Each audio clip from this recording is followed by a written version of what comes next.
Goal, nation's leading institute.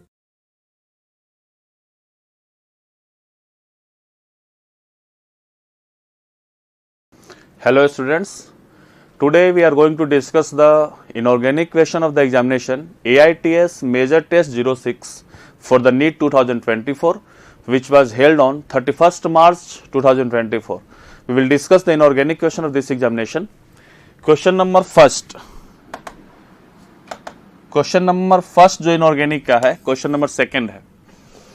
For which of the following DN configuration of octahedral complexes can exist in both high spin and low spin complex? मतलब अगर strong field है तो लो spin complex में आ जाएगा, अगर weak field ligand है तो high spin complex में आ जाएगा. दोनों में एग्जिस्ट कर सकता है. Octahedral complex D3. Octahedral complex का मतलब कि इसका हाइब्रिडाइजेशन क्या होना चाहिए? sp3d2 आउटर ऑर्बिटल के लिए और d2sp3 इनर के लिए. इसका मतलब कि 2d मुझे खाली चाहिए, 2d इन्वॉल्व करवाना है तो D3 है 1 2 3. अगर वीक फील्ड लिगेंड ही हो, पेयरिंग करवाने की क्षमता नहीं है, पेयरिंग नहीं करवाएगा, फिर भी इसको 2d खाली मिल रहा है. स्ट्रॉन्ग फील्ड लिगेंड आएगा फिर भी पेयरिंग नहीं करवाएगा. क्यों? क्योंकि इसको 2 तो बिना पेयरिंग के ही खाली मिल जा रहा, तो फिर पेयरिंग क्यों करवाएगा? अनवांटेड पेयरिंग करवाने से हमेशा हमको बचना है, क्योंकि पेयरिंग करवाने के लिए सिस्टम को हमेशा एनर्जी देना पड़ता है और सिस्टम को अगर एनर्जी देंगे तो सिस्टम की एनर्जी बढ़ेगी, स्टेबिलिटी घटेगी. और हम कभी भी सिस्टम में वैसा काम नहीं करेंगे जिससे कि सिस्टम की एनर्जी बढ़ा के उसकी स्टेबिलिटी को घटाएंगे. इसीलिए अनवांटेड पेयरिंग कभी भी नहीं करवाएंगे. जब हमको जरूरत नहीं है हम पेयरिंग करवाने से बचेंगे, क्योंकि पेयरिंग करवाने के लिए सिस्टम को एनर्जी देना पड़ता है. It is the energy given to the system. Energy बढ़ेगी तो D3 है, इसमें 2d खाली है, स्ट्रॉन्ग फील्ड लिगेंड भी होगा, फिर भी हम इसमें पेयरिंग नहीं करवाएंगे. इसीलिए क्या बोला जाता है कि ऑक्टाहेड्रल कॉम्प्लेक्स के लिए D0 से लेकर D3 तक all complexes are inner orbital, मतलब D2sp3 इनर ऑर्बिटल कॉम्प्लेक्स होते हैं.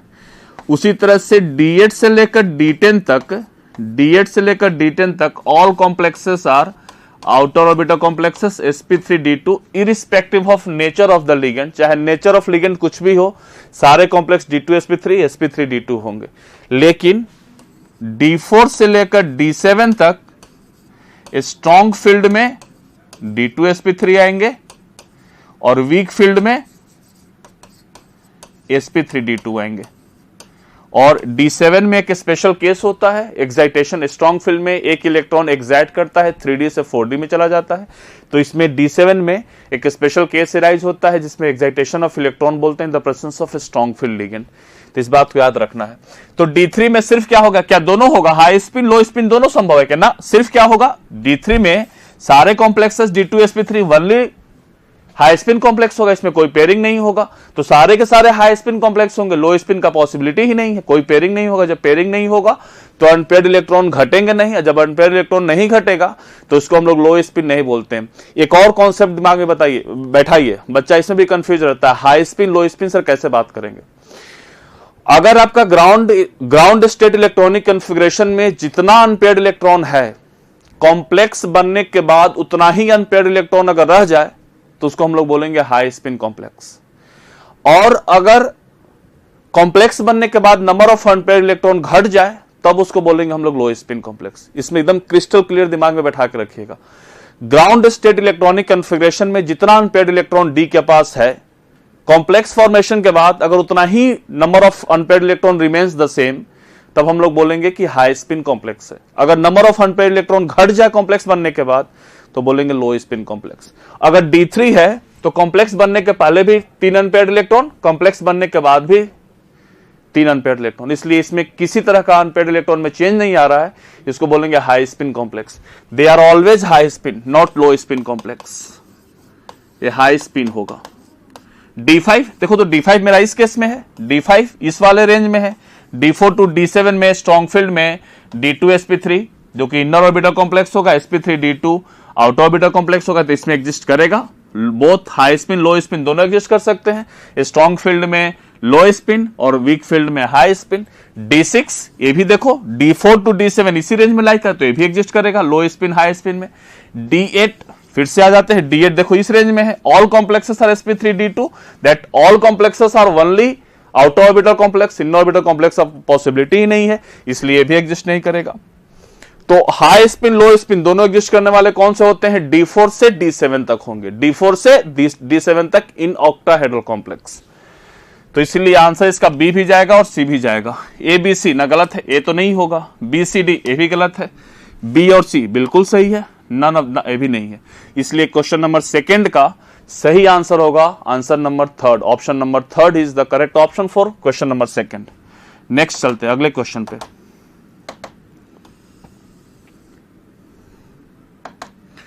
क्वेश्चन नंबर 5 असर्शन रीजन का क्वेश्चन है। यह C3O2 हैज लीनियर स्ट्रक्चर, बिल्कुल सही स्टेटमेंट है। C3O2 में C double bond C double bond C double bond O double bond O, carbon superoxide के नाम से इसको जानते हैं, बिल्कुल सही स्टेटमेंट है। Each carbon atom in C3O2 is sp hybridised, ये भी बिल्कुल सही है और रीजन भी सही है।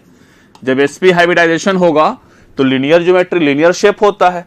तो असर्शन और रीजन दोनों करेक्ट है और रीजन इसका करेक्ट एक्सप्लेनेशन भी दे रहा है, इसीलिए क्वेश्चन नंबर 5 का सही ऑप्शन होगा option number third. Both assertion and reason are true and reason is the correct explanation of assertion, इसलिए क्वेश्चन नंबर 5 का सही ऑप्शन ऑप्शन नंबर थर्ड होगा। नेक्स्ट चलते हैं अगले क्वेश्चन पे। अगला है question number question number 8। Question number 8, the number of POP bonds in H4P2O7, HPO3 and H3PO2 are, चलिए देख लिया जाए। पहला मेरे पास है H4P2O7। मैं आप लोग को पिछले वीडियो में ही बता चुका हूं, अगर कोई भी ऑक्सी एसिड में नंबर ऑफ सेंट्रल एटम 2 हो तो उसका स्ट्रक्चर बनाने के लिए सबसे पहले ऑक्सीडेशन स्टेट निकालिए। क्या कीजिए? Calculate oxidation state.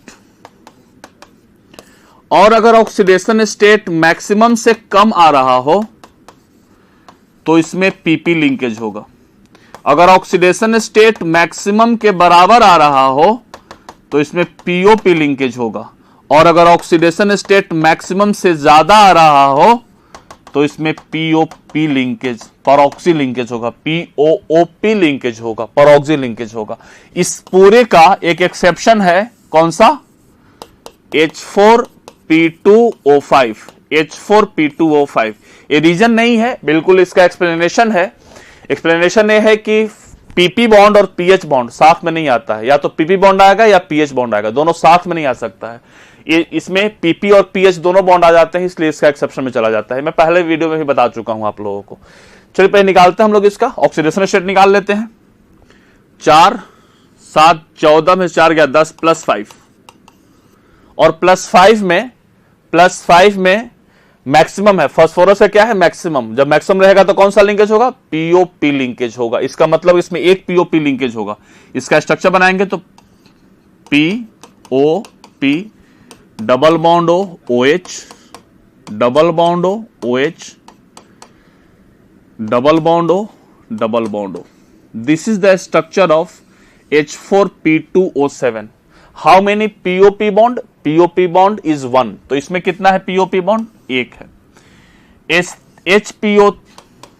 HPO3 का होल थ्राइस, HPO3 का होल थ्राइस, इसको बोलते हैं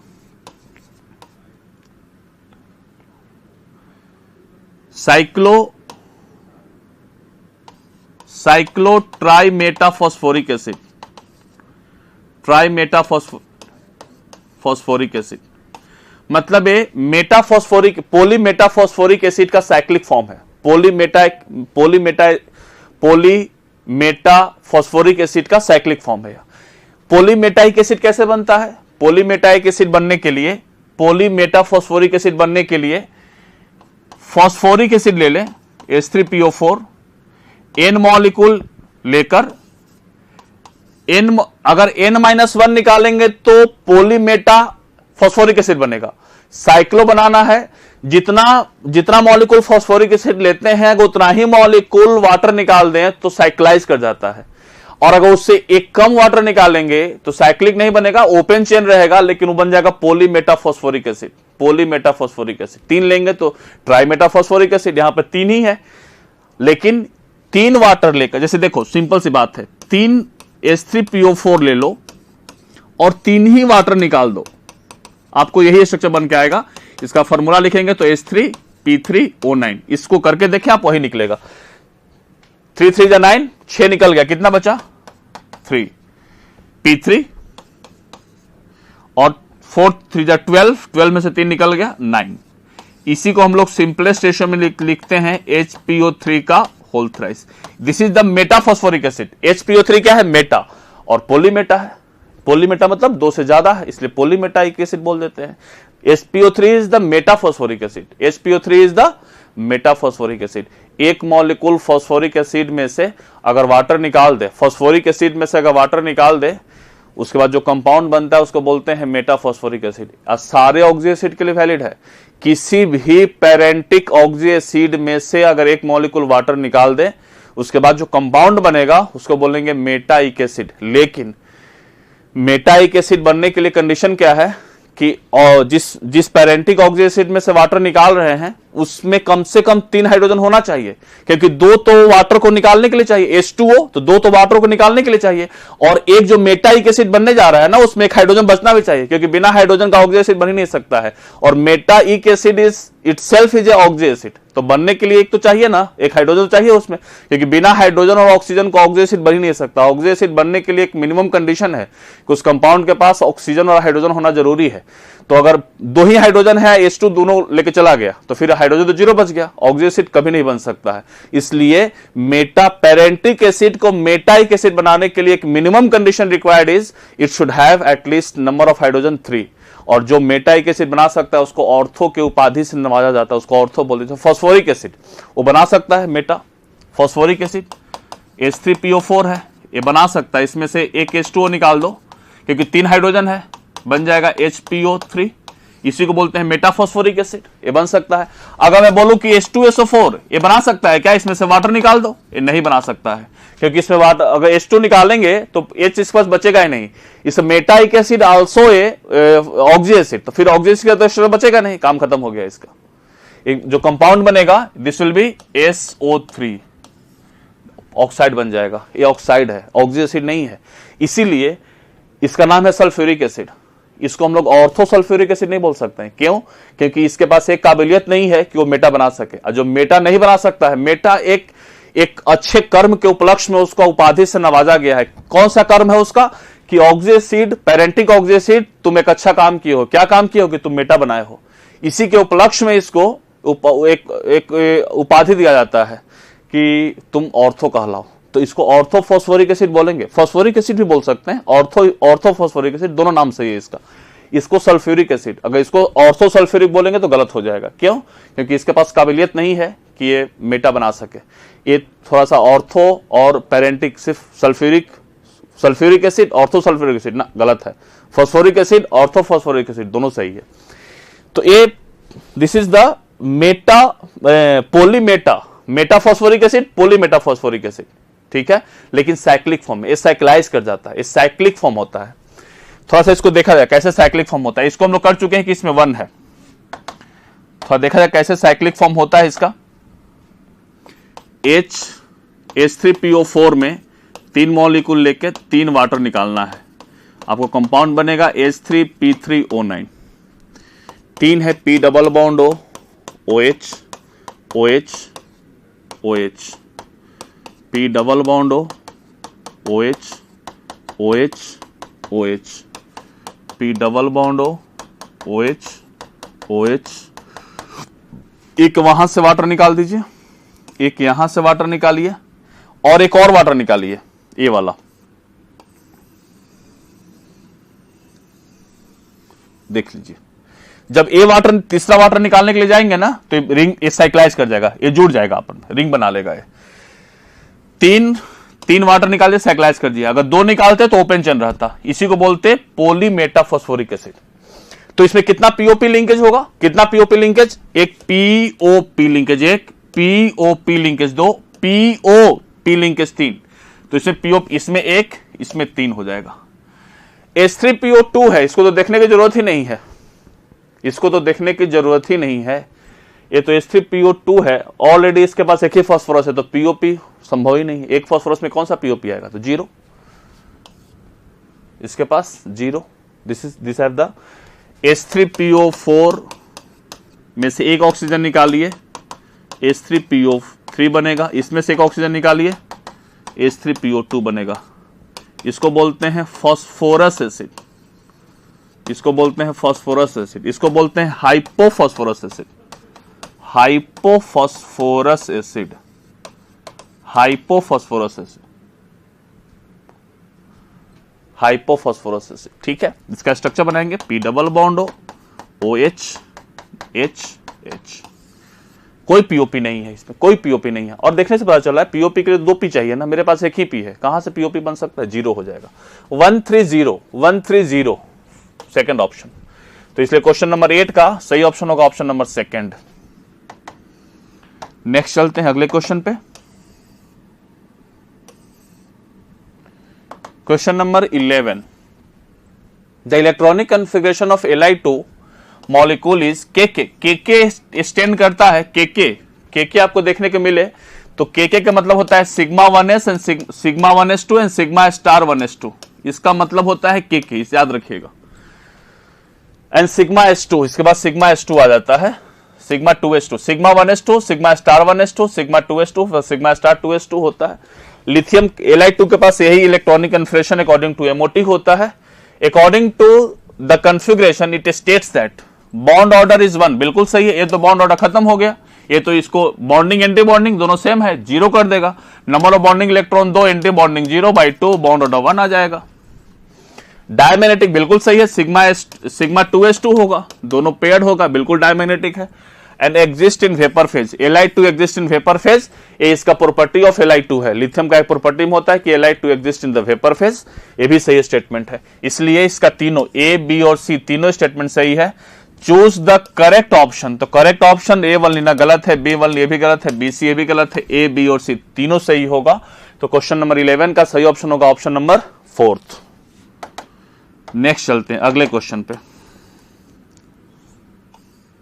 question number 14, match the column 1 with column 2। Sigma bond, sigma bond कैसे बनता है, एक्सियल ओवरलैपिंग। सिग्मा बॉन्ड कैसे बनता है, एक्सियल ओवरलैपिंग से, एक्सियल एक्सेस के अलोंग। एक्सियल ओवरलैपिंग का मतलब दो कंबाइनिंग एटम के न्यूक्लियस के थ्रू जो एक्सेस पास कर रहा है, अगर उसी एक्सेस के थ्रू ऑर्बिटल का ओवरलैपिंग हो रहा है तो उसको हम लोग बोलते हैं axial overlapping.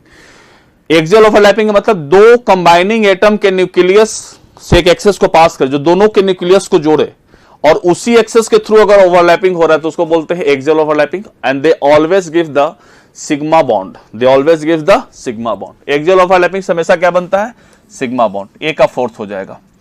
Covalent bond, covalent bond sharing of electron है, covalent bond sharing of electron है। Ionic bond transfer of electron from electropositive to electronegative element है। And sigma pi bond lateral overlapping है। पाई बॉन्ड कैसे बनता है, ये lateral overlapping है, ये लेटरल ओवरलैपिंग है, इसको बोलते हैं साइडवाइज ओवरलैपिंग, लेटरल ओवरलैपिंग है। तो देख लिया जाए, ए का फोर्थ, ए का फोर्थ, बी का थर्ड, सी का सेकंड और डी का फर्स्ट। कौन सा ऑप्शन है, ए का फोर्थ, बी का थर्ड, सी का सेकंड, डी का फर्स्ट। तो 14 का सही ऑप्शन होगा ऑप्शन नंबर सेकंड। नेक्स्ट चलते हैं अगले क्वेश्चन पे। Question number 17, the electronic configuration of dysprosium +3।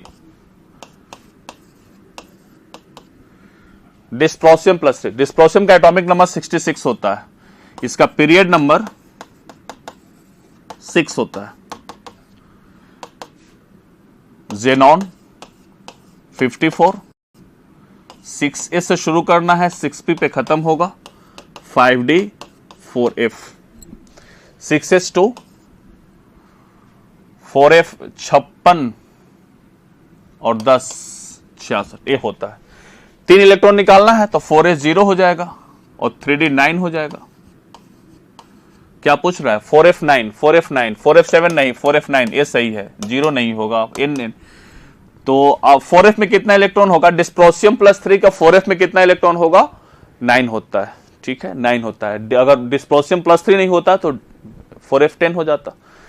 तो 17 का सही ऑप्शन होगा 4f9, second option is correct one. Next चलते हैं अगले क्वेश्चन पे। क्वेश्चन नंबर 20 कोऑर्डिनेशन कंपाउंड का क्वेश्चन है, आसान सा क्वेश्चन है। Fe+3 है, स्ट्रॉन्ग फील्ड लिगेंड है, पेयरिंग करवाएगा। तो पेयरिंग करवाने के बाद इसका इन ऑर्बिटल का यूज कर लेगा तो हाइब्रिडेशन क्या हो जाएगा? कोऑर्डिनेशन नंबर 6 है तो D2sp3 हो जाएगा। MnCl6 Mn+3 है, Mn+3 के लिए Cl एक वीक फील्ड लिगेंड होगा। 6 कोऑर्डिनेशन नंबर है तो sp3d2 आउट ऑर्बिटल कॉम्प्लेक्स हो जाएगा।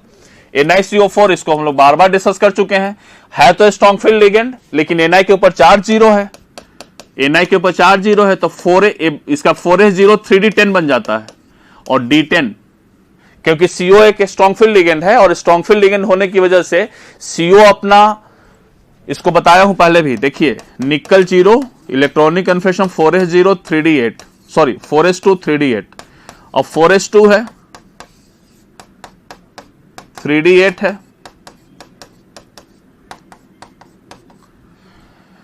अगर ये CO अपना स्ट्रॉन्ग फील्ड लिगेंड से उसको पेयरिंग करवा के DsP2 बनाना चाहता है तो D तो एक अनपेयर्ड हो जाएगा, खाली हो जाएगा। लेकिन एस का क्या हालचाल है? एस तो फुलफिल्ड है तो इसलिए CO अपना पूरा का पूरा जो स्ट्रॉन्ग फील्ड लिगेंड का कैरेक्टर है वो किसमें यूज कर लेता है? एस को खाली करवाने के लिए, इसलिए 4s0 बन जाता है और 3d10 बन जाता है। अब 3d10 हो गया तो क्या इसको कुछ संभव है? कुछ संभव नहीं है, इसलिए इसका हाइब्रिडेशन क्या हो जाता है? sp3। हाइब्रिडेशन क्या हो जाता है? sp3। Cn है Na+2 है, अब इसका 4s खाली है, Cn एक स्ट्रॉन्ग फील्ड लिगेंड है तो ये अपना D यूज कर सकता है, DsP2 हो जाएगा। देखा जाए इसका D2sp3 फोर्थ, इसका sp3d2 फर्स्ट, sp3 थर्ड, इसका DsP2 सेकंड। देखा जाए कौन सा ऑप्शन सही है? A का फोर्थ तो 3 में, चले ठीक है। B का फर्स्ट तो B का फर्स्ट इसमें भी है, ठीक है। C का थर्ड सही है और D का सेकंड भी सही है, इसलिए 20 का सही ऑप्शन जाएगा ऑप्शन नंबर सेकंड। 20 का सही ऑप्शन ऑप्शन नंबर सेकंड होगा। नेक्स्ट चलते हैं अगले क्वेश्चन पे।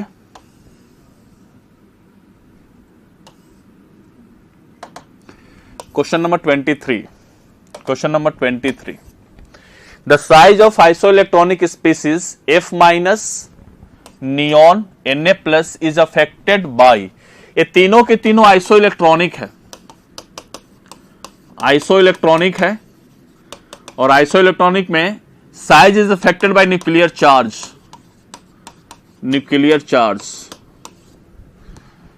ठीक है। क्योंकि Z effective is equal to क्या होता है? Z effective is equal to number of proton जितना ज्यादा होगा Z इफेक्टिव ज्यादा होगा, नंबर ऑफ इलेक्ट्रॉन जितना ज्यादा होगा Z इफेक्टिव कम होगा। अब इलेक्ट्रॉन सेम हो गया, जब इलेक्ट्रॉन सेम हो तो प्रोटॉन बढ़ेगा, Z इफेक्टिव क्या होगा? बढ़ेगा। तो इसलिए आइसोइलेक्ट्रॉनिक का न्यूक्लियर चार्ज है उसके साइज को डिटरमिन करते हैं। तो size of isoelectronic species is affected by nuclear charge, यही ऑप्शन सही है। प्रिंसिपल क्वांटम नंबर ना, प्रिंसिपल क्वांटम नंबर तो नंबर ऑफ शेल को बताता है, जितना बढ़ेगा साइज उतना बढ़ेगा, प्रिंसिपल क्वांटम नंबर से कोई मतलब है नहीं। Electron interaction in the outer orbit में तो सबके पास सेम इलेक्ट्रॉन है तो क्या इलेक्ट्रॉन रिपल्सन उसमें काम करेगा? ये भी गलत स्टेटमेंट है। नन ऑफ द, ना ये भी नहीं। न्यूक्लियर चार्ज सही ऑप्शन जा रहा है, 23 का फर्स्ट सही ऑप्शन होगा। नेक्स्ट चलते हैं अगले क्वेश्चन पे। Question number 26। Which of the following is incorrect order for property as indicated? Na plus, F minus, O2 minus, neon and argon, radius के बारे में बिल्कुल सही है। Na plus, F minus, O2 minus, neon, ये सबके सब आइसो इलेक्ट्रॉनिक है, सबके पास नंबर ऑफ इलेक्ट्रॉन 10 है। निगेटिव चार्ज बढ़ेगा तो रेडियस बढ़ेगा, लेकिन नियोन के पास वैन डर वाल रेडियस है, इन सबके पास कोवलेंट रेडियस, इनके पास वैन डर वाल रेडियस, इसलिए ज्यादा होगा। और नियोन और आर्गन दोनों के पास वैन डर वाल रेडियस है, लेकिन शेल बड़ा हो गया इसलिए आर्गन का ज्यादा हो गया, नियोन का कम हो गया। बिल्कुल सही ऑर्डर है। ब्रोमीन सेलेनियम, आर्सेनिक और जर्मेनियम में metallic character, bromine, arsenic, germanium, fluorine, chlorine, bromine. Period में लेफ्ट टू राइट जाते हैं तो जेड इफेक्टिव बढ़ता है और जेड इफेक्टिव बढ़ने से साइज छोटा होता है तो मेटालिक कैरेक्टर घटता है, नॉन मेटालिक कैरेक्टर बढ़ता है, नॉन मेटालिक कैरेक्टर बढ़ता है, मेटालिक कैरेक्टर घटता है। तो मेटालिक सबसे ज्यादा मेटालिक कैरेक्टर किसका होगा? जर्मेनियम का, देन आर्सेनिक, देन सेलेनियम, सबसे कम ब्रोमीन का हो जाएगा। मेटालिक कैरेक्टर का ऑर्डर ये हो जाएगा, सबसे ज्यादा germanium, then arsenic, then selenium, then bromine. बिल्कुल सही ऑर्डर लिखा है मेटालिक कैरेक्टर का। नॉन मेटालिक कैरेक्टर का उल्टा हो जाएगा। सोडियम, एल्युमिनियम, सिलिकॉन और मैग्नीशियम का आयनाइजेशन एंथैल्पी है, ठीक है। सोडियम है, उसके बाद magnesium, then aluminium, then silicon. Electronic configuration लिख लेते हैं पहले। इसके पास 3s1, इसके पास 3s2, इसके पास 3p1, इसके पास 3p2, यही होगा। इधर से इधर जाते हैं, पीरियड में जेड इफेक्टिव बढ़ता है और जेड इफेक्टिव बढ़ने से आयनाइजेशन एनर्जी क्या होगा? बढ़ेगा। बस इलेक्ट्रॉनिक कन्फिग्रेशन का थोड़ा सा कंपेयर कर लेना है हम लोगों को। तो सिलिकॉन का सबसे ज्यादा होगा, लेकिन एल्युमिनियम और मैग्नीशियम में कंपेयर करेंगे तो मैग्नीशियम का ज्यादा हो जाएगा। क्यों? क्योंकि इसमें इलेक्ट्रॉन पी से निकालना है, इसमें इलेक्ट्रॉन एस से निकालना है। एस का पेनिट्रेशन ज्यादा होता है और दूसरी बात की S2 यहाँ पे फुलफिल्ड है, तो फुलफिल्ड वाले का ज्यादा होता है, इनकम्प्लीटली फिल्ड वाले का कम होता है। दूसरा, यहाँ एस से निकालना है, यहाँ पी से निकालना है, एस का पेनिट्रेशन ज्यादा होता है, पी का पेनिट्रेशन कम होता है, तो ये भी एक फैक्टर है। लेकिन फिर इसमें दोनों में मैग्नीशियम का ज्यादा हो जाएगा। तो इसमें अगर ऑर्डर लिखना चाहे तो सबसे ज्यादा सिलिकॉन का होगा। क्यों? क्योंकि एक बात और याद रखना है, इलेक्ट्रॉनिक कॉन्फ़िगरेशन से चेंज तो करता है, लेकिन चेंज उसमें ऐसा नहीं कि सिलिकॉन मैग्नीशियम का ज्यादा होगा तो सिलिकॉन से भी ज्यादा हो जाएगा। इलेक्ट्रॉनिक कॉन्फ़िगरेशन के कारण जो आयनाइजेशन एनर्जी में हेरफेर होता है वो सिर्फ एडजेसेंट एटम का होता है। मतलब एल्युमिनियम का कम हो सकता है, सिलिकॉन का कम नहीं हो सकता। इस बात को याद रख लेना है। तो इसीलिए सिलिकॉन का ज्यादा होगा, मैग्नीशियम का कम होगा, लेकिन सबसे कम किसका हो जाएगा? सोडियम का, उसके बाद एल्युमिनियम, उसके बाद मैग्नीशियम और सबसे ज्यादा silicon. This is the correct order of ionisation energy for these elements. Sodium, aluminium, silicon, magnesium का ज्यादा नहीं होगा, सिलिकॉन का ज्यादा होगा, मैग्नीशियम का कम होगा। एक गलत ऑर्डर है। Electron affinity, iodine, fluorine, chlorine, bromine and iodine. Fluorine, chlorine, bromine and iodine. Fluorine से ज्यादा क्लोरीन का होता है। फ्लोरीन से ज्यादा किसका होता है? क्लोरीन का। फिर क्लोरीन इधर से घटता है, लेकिन फ्लोरीन से ज्यादा इलेक्ट्रॉन एफिनिटी क्लोरीन का होता है। फ्लोरीन और क्लोरीन में फ्लोरीन का ज्यादा नहीं होता है, गलत है, ये भी गलत है। तो इनकरेक्ट पूछा है। इनकरेक्ट ऑर्डर में दो इनकरेक्ट हमारे पास हैं, सी और डी, इसलिए सेकेंड ऑप्शन करेक्ट है। 26 का सही ऑप्शन होगा option number second, C and D is the correct one. Next चलते हैं अगले क्वेश्चन पे। Question number 29, PbI4 does not exist because. बिल्कुल सही है, PbI4 एग्जिस्ट नहीं करता है। क्यों नहीं एग्जिस्ट करता है? क्योंकि एक तो Pb+4 अनस्टेबल है, लेकिन अनस्टेबल होने से क्या होगा? इसको स्टेबल करने वाला कोई चाहिए तो ना। और iodine I- is a better reducing agent. अगर बात किया जाए F-, Cl-, Br- और I- में, तो इधर से इधर जाएंगे तो रिड्यूसिंग एजेंट का कैरेक्टर क्या होता है? बढ़ता है। सबसे अच्छा रिड्यूसिंग कौन होता है? I-, और सबसे पुअर F- तो कभी रिड्यूसिंग की तरफ बिहेव ही नहीं करता है। सबसे अच्छा कौन है? F का हमेशा टेंडेंसी होता है कि F- के फॉर्म में रहे, F2 के फॉर्म में नहीं रहे। और I- का हमेशा टेंडेंसी होता है कि हम I2 के फॉर्म में रहे। इसलिए I- I2 में बनेगा तो ऑक्सीडाइज होगा, माइनस से जीरो में जाएगा, ऑक्सीडाइज हो जाएगा, ऑक्सीडेशन प्रोसेस में जाएगा, रिड्यूसिंग एजेंट की तरह काम करेगा। तो Pb+4 खुद एक अनस्टेबल है और I- इसको सपोर्ट करने के लिए मिल गया कि हम एक बहुत अच्छा रिड्यूसिंग एजेंट है। तो PbI4 तुरंत बोलेगी वाह क्या मजा है, PbI2 बनाओ और I2 को खत्म करो, I2 को हमको I2 बना दो। तो Pb+4 से कहां चला गया? +2 में, ये भी स्टेबल हो गया और I2 अपना रिलीज कर दिया यहां से। इसीलिए PbI4 एग्जिस्ट नहीं करता है। आयोडीन इज नॉट रिएक्टिव ना, ये नहीं स्टेटमेंट है। Pb+4 इज ऑक्सीडाइजिंग, बिल्कुल सही है। Pb+4 Pb+2 में जाएगा तो रिडक्शन होगा, ऑक्सीडाइजिंग नेचर की तरह बिहेव करेगा। And I- is a strong reducing agent, बिल्कुल सही स्टेटमेंट है वाला। Pb+4 is less stable then Pb+2। ये सही स्टेटमेंट है, लेकिन इसको एग्जिस्ट नहीं करने का। अरे भाई Pb+4, अगर आप सिर्फ ये लिख दे कि Pb+4 लेस स्टेबल है Pb+2 से, ये स्टेटमेंट तो सही है, Pb+4 लेस स्टेबल है, लेकिन इसका रीजन तो नहीं हो सकता है ना। अब बोला जाए कि Pb_4 एग्जिस्ट करता है, तो एग्जिस्ट करता है, Pbi4 एग्जिस्ट नहीं करता है। Pb अब इसमें तो +4 में है, तो ये क्यों एग्जिस्ट कर रहा है? क्योंकि Br- उतना अच्छा रिड्यूसिंग एजेंट नहीं है कि इसको Pb+2 में भेज सके, इसलिए इसको एग्जिस्ट करना पड़ता है। लेकिन I- एक बहुत अच्छा रिड्यूसिंग एजेंट है, इसलिए इसको एग्जिस्ट नहीं करता है, इसको Pbi2 में भेज देता है। तो ये नहीं, ये हमारा इससे खराब एक्सप्लेनेशन नहीं हो जाएगा, ठीक है, अच्छा एक्सप्लेनेशन नहीं होगा। Pb+4 is less stable then Pb+2, ये बिल्कुल सही स्टेटमेंट है, लेकिन ये Pbi4 का एग्जिस्ट नहीं होने का कारण Pb+4 का स्टेबिलिटी नहीं है। वो एक स्टेबिलिटी का कारण हो सकता है, लेकिन इससे अच्छा क्या है कि I- एक अच्छा रिड्यूसिंग एजेंट है। अगर Pb+4 का स्टेबिलिटी ज्यादा होता तो Pb_Br4 भी एग्जिस्ट नहीं करना चाहिए था, PbCl4 भी एग्जिस्ट नहीं करना चाहिए था, लेकिन वो एग्जिस्ट करते हैं, क्योंकि Br-Cl- is not so good reducing agent in comparison to I-, तो इसलिए ये भी नहीं सही स्टेटमेंट होगा। Pb+4 is more easily formed ना, ये तो गलत है। Pb+4 तो मोर इजिली फॉर्म्ड होता ही नहीं है, Pb+2 इजिली फॉर्म्ड होना चाहता है, तो इसीलिए 29 का सही ऑप्शन होगा ऑप्शन नंबर 2। नेक्स्ट चलते हैं अगले क्वेश्चन पे।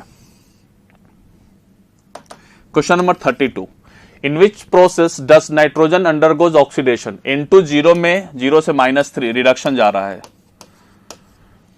N2 +4 में है, ये भी +4 में है, ये तो कोई रिडक्शन ऑक्सीडेशन हो ही नहीं रहा है।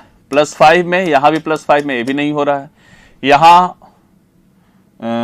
-4 +3 है और यहां +5 है, यही ऑक्सीडेशन हो रहा है। तो इसलिए ऑक्सीडेशन प्रोसेस सिंपल सा है, ऑक्सीडेशन स्टेट निकाल लीजिए, कैलकुलेट कर लीजिए। तो 32 का सही ऑप्शन होगा ऑप्शन नंबर 4, जिसमें नाइट्रोजन अंडरगोज ऑक्सीडेशन +3 से +5 में जा रहा है। नेक्स्ट चला जाए अगला क्वेश्चन पे।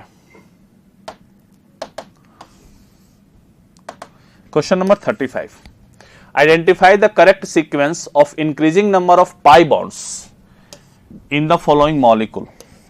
पाई बॉन्ड्स H2 H2O6, अभी दो, फिर से वही ऑक्सीडेशन स्टेट निकाल लेते हैं।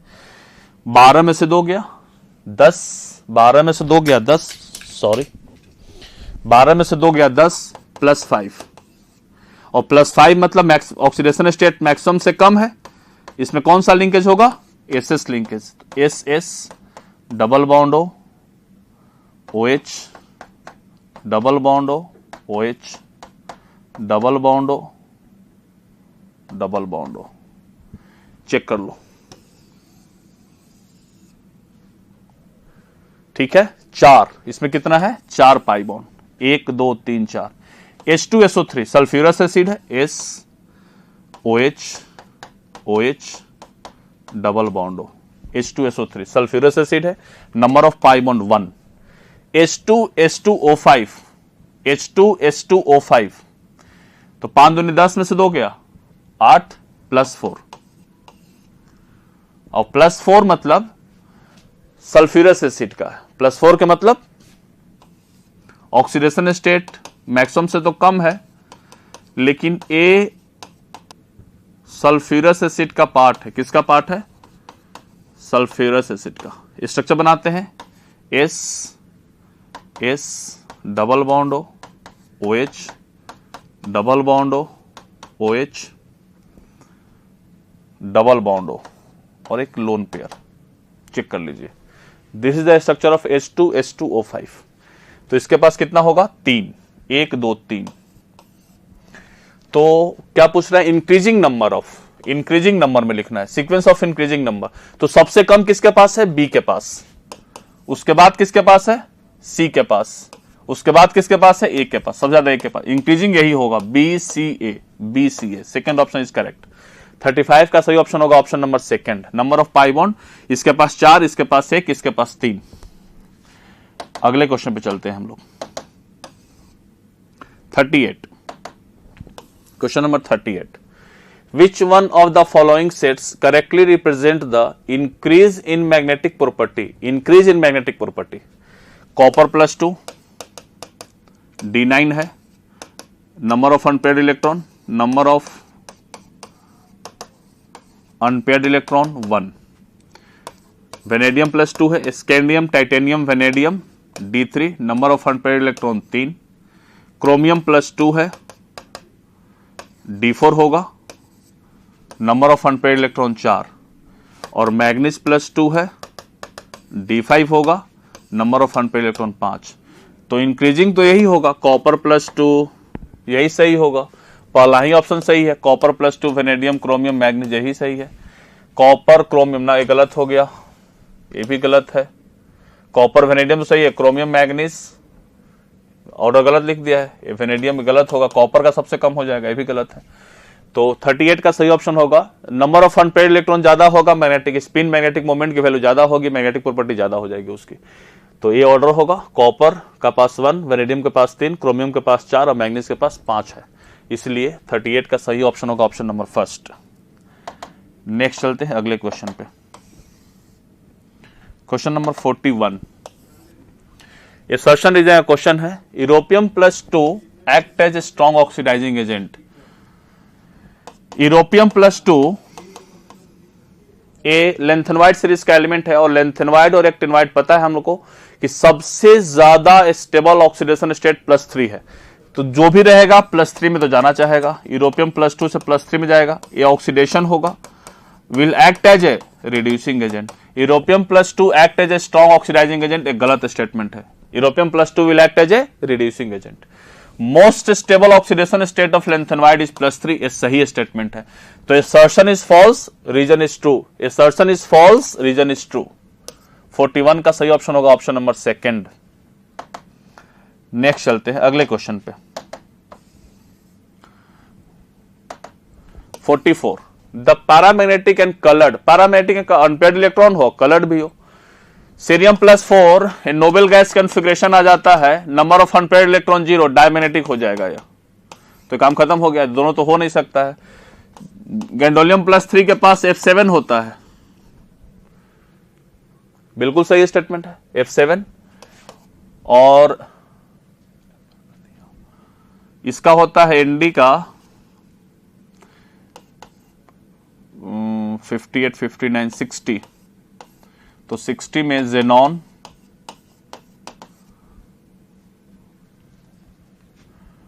6s2, 5d, 4f, काम खत्म है। 56 और 4 60, तो 2 यहां से और 1 यहां से, तो F3 हो जाएगा। तो इसके पास F3 होता है, तो ये दोनों कलर्ड भी होंगे, अनपेयर्ड इलेक्ट्रॉन भी, इसलिए दोनों पैरामैग्नेटिक भी होंगे, दोनों कलर्ड भी होंगे, यही सही ऑप्शन होगा। लेंथनम, तो फिर से लेंथनम +3 जेनॉन बन जाएगा, अरे लेंथनम का 57, जेनॉन 54 हो जाएगा, कहां अनपेयर्ड, पैरामैग्नेटिक हो जाएगा। ल्यूटेटियम +3, ल्यूटेटियम का भी वही हाल होगा, ल्यूटेटियम 71, 3 इलेक्ट्रॉन निकाल देगा, 68 बचेगा, इसके पास पूरा का पूरा जेनॉन 54 और 4f14 बचेगा, देखो 54, 58, काम खत्म है। इसके यही हाल है लॉरेंशियम का, ये 4f का है, 5f का है, तो 5f में भी जिस तरह से ल्यूटेटियम +3 के पास 4f14 हो जाएगा, इसके पास 5f14 हो जाएगा, और ल्यूटेटियम तो अभी देख चुके हैं 4f14, तो दोनों के दोनों डायमैग्नेटिक है, तो इसीलिए सही ऑप्शन कौन होगा, सेकंड। ये पैरामैग्नेटिक भी है और कलर्ड भी होंगे, पैरामैग्नेटिक भी है और कलर्ड भी है, ठीक है, इसलिए 44 का सही ऑप्शन होगा ऑप्शन नंबर सेकंड। नेक्स्ट चलते हैं अगले क्वेश्चन पे, question number 47। Question number 47, when acidified K2Cr2O7 solution added to Sn+2 salt, then Sn+2 changes to Sn+4, Sn+4 oxidation, this is an oxidizing agent, ये ऑक्सीडाइजिंग एजेंट है, Sn+2 को Sn+4 में convert कर देता है, तो 47 का सही ऑप्शन होगा option number third. Question number 50, the zero probability of finding the electron in px orbital, किसी भी ऑर्बिटल का जो zero probability of finding the electron होता है वो इनसाइड द न्यूक्लियस होता है, न्यूक्लियस में पाए जाने की संभावना इलेक्ट्रॉन की जीरो होती है, तो इन द न्यूक्लियस इसका सही ऑप्शन होगा। 50 का सही ऑप्शन होगा in the nucleus, zero probability of finding the electron inside the nucleus zero होता है, किसी भी ऑर्बिटल में zero probability of finding the electron is in the nucleus, तो सेकंड ऑप्शन सही होगा। 50 का सही ऑप्शन होगा option number second. This is all about your inorganic questions of this examination. Thank you everyone, thank you so much.